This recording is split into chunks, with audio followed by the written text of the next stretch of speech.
এই নাও তোমার ব্যাগ। আমি ডিভোর্স চাই। আমি তোমার সাথে আর সংসার করব না। সংসার করবো না ভালো কথা, চলে যাবা। এখানে ভাব দেখানোর কিছু নাই তো। তুমি ডিভোর্স দিলে দাও, না দিলে নাই। আমি তোমাকে ডিভোর্স দিব। As you wish. মনে করছিলাম ডিভোর্স হয়ে গেলে বাপ মা আত্মীয় স্বজন আপন করে নিব, ভুল। তারা আরো দূর দূর করে তারাই দিছে।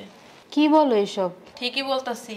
আমার যখন বিয়ে হয়েছিল তখন আমি একটু উগ্র টাইপের ছিলাম, জামাইয়ের সাথে খালি ঝগড়া করতাম। আমার চাওয়া পাওয়া ছিল বেশি, উচ্ছৃঙ্খল জীবনযাপন করতাম। টাকা চাইলে টাকা দিত না, মাঝে মধ্যে গায়েও হাত তুলতাম।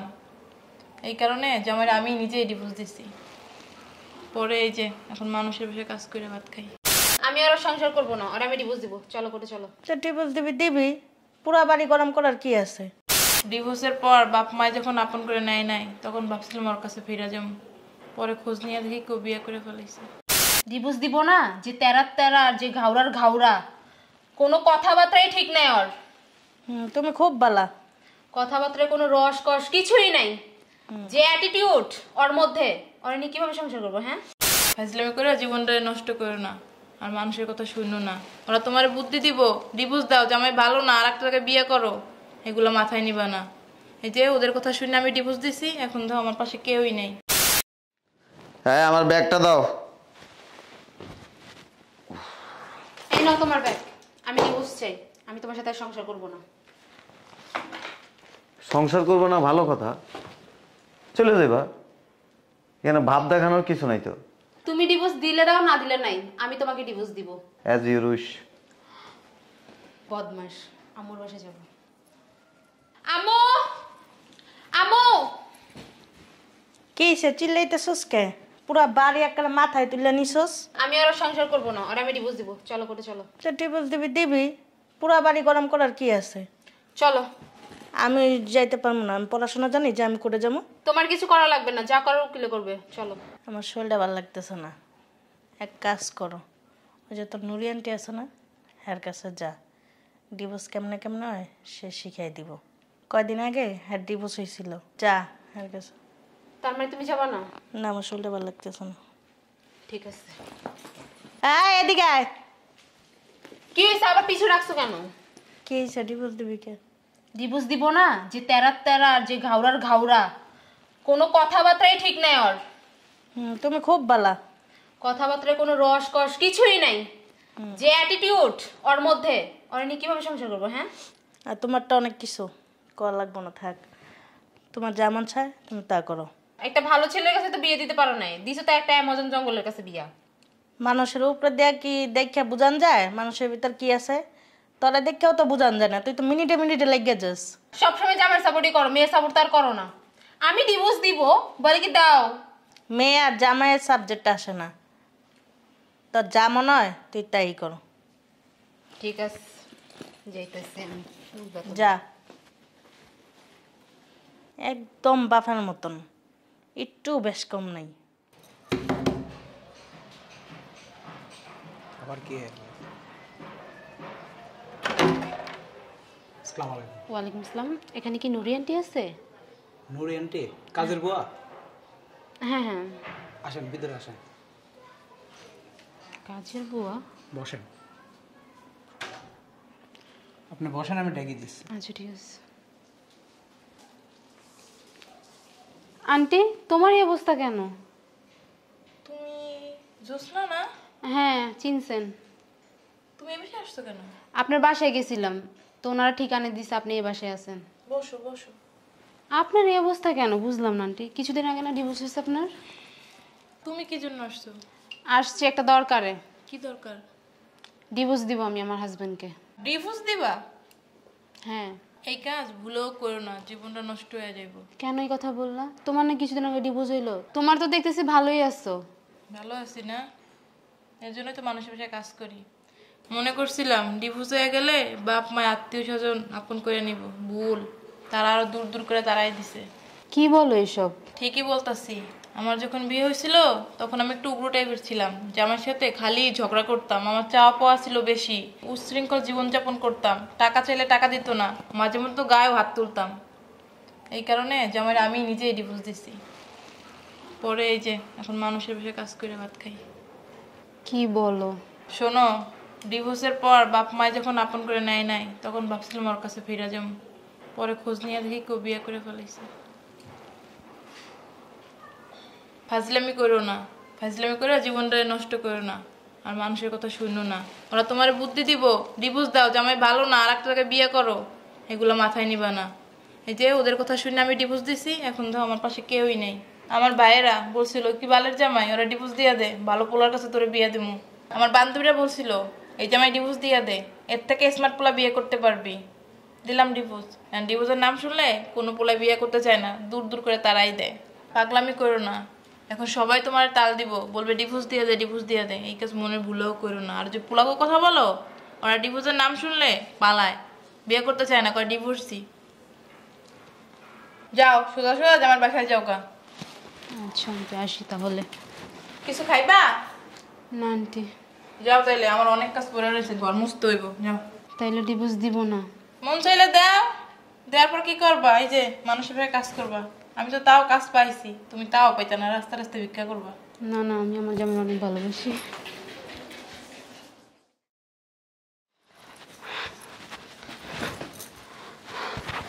মাইয়াটা কি চাবি নিল না? কি রে, ডিভোর্স দিয়ে হইছে?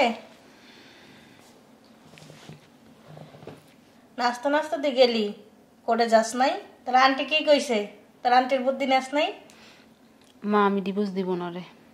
কুদ্দা কুদ্দা দিয়ে আইসস, ডিভোর্স দিবি ডিভোর্স দিবি, পুরা বাড়িটা একটা মাথায় তুলে নিছস। আন দিবি নাকি? আমি যদি ডিভোর্স দিই, ওই আন্টির মতো আমার অবস্থা হবে। আমার মাথায় ঢুকছে। আসলে আম্মু, দোষটা আমারই। আমার হাজবেন্ড অনেক ভালো, আমি শুধু ওর সাথে ঝগড়া করি, ওর জ্বালাই। ও আমার অনেক ভালোবাসে। না না, জামাই না বলে খারাপ, সারাদিন বাসার ভিতরে আইসা বদলাম করস, বাসা মাস সব উঠায় নেস, চিল্লে মিললে। এইটাই আমার দোষ। তোমার সাথে আজের কথা বলে লাভ নাই, আমি বাসায় যাই। কিছু খাওয়া দাওয়া করে যা। খাওয়া দাওয়া ওই যে কইলাম সকালে ডিভোর্স দিমু, আল্লাহ জানে কোন মায়েরা বিয়ে করালে রেডি হয়ে গেছে। আমি তাড়াতাড়ি যাই বাসায়। ঠিকই আছে, ঘরের ভিতরে কিছু কিছু মাইয়া লোক একদম বেশি চিল্লা ফাল্লা করে।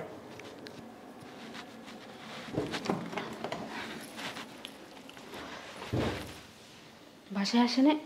আসছে তো। কোথায় গেছে? কি হয়েছে? বাসায় আসছেন কেন? আপনার না ডিভোর্স দেন? কই কাগজপত্র দেন, সই করে দিই। আসলে ভুলটা আমারই। আমি শুধু শুধু তোমার সাথে ঝগড়া করি। I am sorry. সরি কয়ে লাভ আছে? কুত্তার লেজ চিনো? কুত্তার লেজ যদি 1000 বছর যদি টানা দিয়ে বাইন্দা থো না, ছাড়া দেওয়ার পর দিয়ে আবার এটা বেকা হয়ে থাকে। এই মেয়ে মানুষই সেরকম। আর হবে না আমার। হবে না এই কথাটা তো একদিন বলো না, বহুতবার বলছো।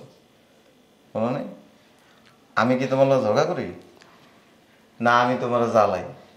বাসায় কটা রান্না বান্না করো, ঘরটর গোছায় রাখো, এটাই তো কাজ। এরপর তার কোনো কাজ নেই।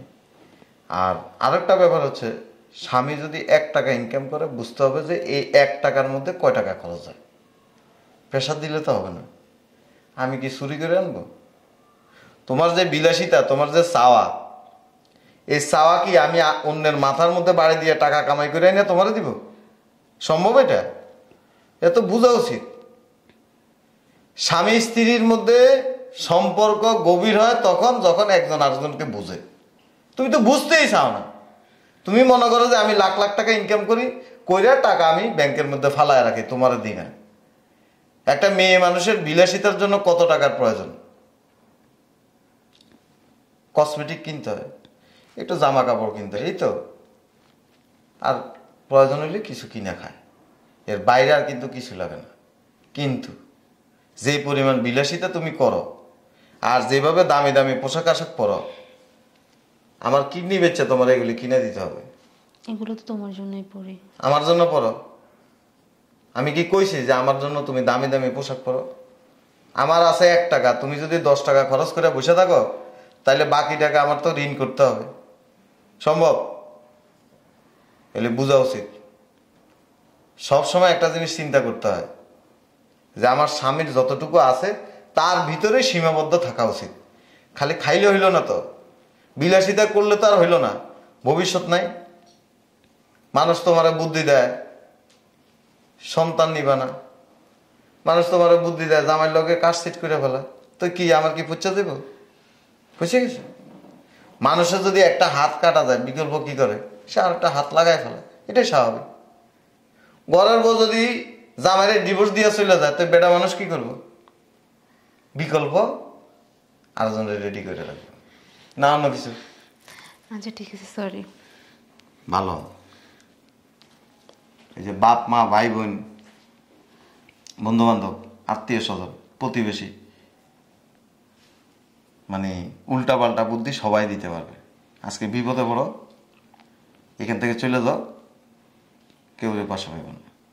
তোমার আব্বা আম্মা কও, তারা বিরক্ত হয়ে যাবে, তারা বলবে তোরা আর খাওয়াইতে পারবো না। তখন নিজের পায়ে নিজে কুড়াল মারা ছাড়া আর কোনো গতি নেই, গতি থাকবেও না। এই কাজগুলি করো না, চেঞ্জ হও। আর সোফা তো এটা মনে করো যে এটা অটো মেশিন। কথা একটা কি কমো আমি, আমার কথা এখানে মাত্র আমি রেডি করতেছি, তার আগে তুমি আরো 10টা দিয়ে চাপা দিয়া কথা এটারে মাটির নিচে দিয়া কবর দিয়ে দিছো। এগুলি চেঞ্জ করো। ভালো চিন্তা করবা, ভালোভাবে জীবনযাপন করতে পারবে। খারাপ চিন্তা করবা, কেউ জিগেইব না। টোকাই বুঝো? কাগজ টোকায় না, কাগজ টোকায়। তোমার মতো এরকম মেয়ে মানুষ যারা আছে না, উচ্ছৃঙ্খল চিন্তা ভাবনা করে, এরা কাগজ টোকাইতেও পারে না। লাস্টে যায় কি করে জানো? ওই যে মাঝে মাঝে রাত্রেবেলা আসতে দেখি তো রাস্তার পাশে ডাক দেয়, আসেন 20 টাকা খরিদ্দারা। চল, এরকম জীবনের কোনো দাম নেই। কচুরি বানার মতো হাজার হাজার বছর বাইসা থাকার চাইতে বাঘের মতো 1 মিনিট বাইসা থাকা অনেক উত্তম। আর স্বামী 100টা চেঞ্জ করার চাইতে ভালো স্বামী একজনের সাথে একদিন সংসার করা তার থেকেও বেশি উত্তম। খাবার দাও। ঠিক আছে।